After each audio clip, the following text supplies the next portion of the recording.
Have you ever wondered how some organizations consistently perform at their peak, even in the face of immense pressure? These are not your average companies.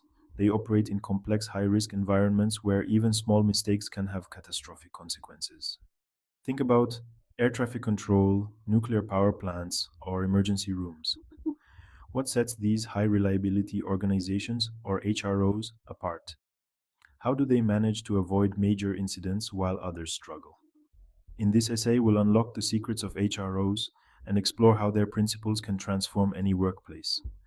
We'll delve into the core characteristics of HROs and understand why they are so successful.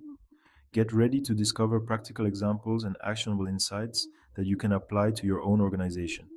Whether you're leading a team or simply striving for excellence in your work, the principles of HROs can empower you to achieve remarkable results.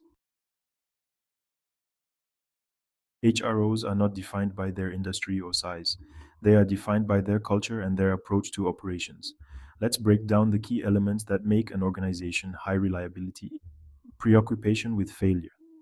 HROs are obsessed with learning from mistakes, both big and small. They don't shy away from analyzing near misses and understanding what went wrong. Reluctance to simplify. HROs embrace complexity and avoid oversimplifying problems.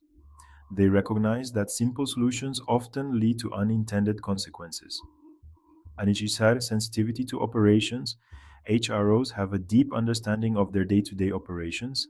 They pay close attention to the smallest details and are quick to notice any deviations from the norm. Formit means to resist Ishichoki resilience. HROs are built to withstand unexpected events. They have robust systems and processes in place to adapt and recover quickly from disruptions. Deference to expertise. HROs value the knowledge and experience of all team members. They empower individuals to speak up and share their insights regardless of their position.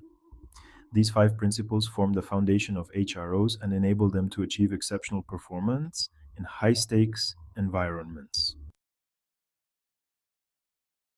Pilots, let's take a look at some real world examples of HROs in action.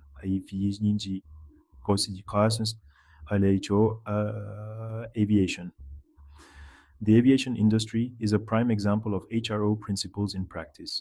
From rigorous pilot training to meticulous aircraft maintenance, every aspect of aviation is designed to minimize risk and ensure passenger safety.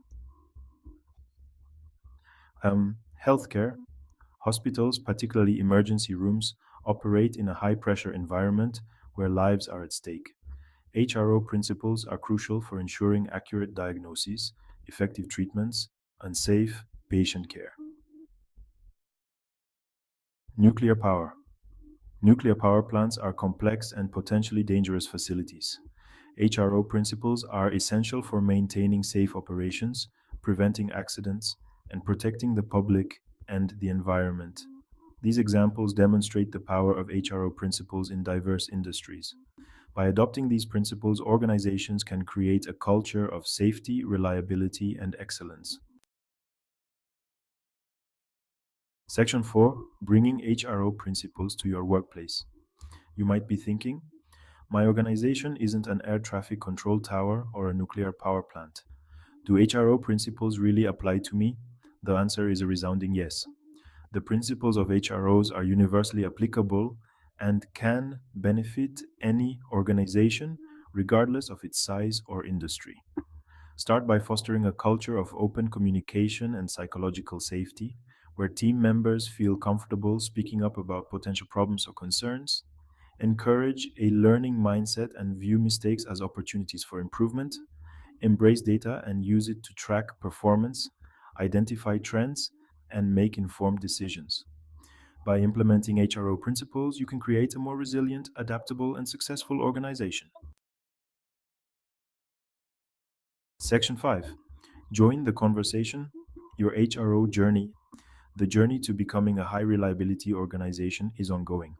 It requires a commitment to continuous learning, improvement, and adaptation.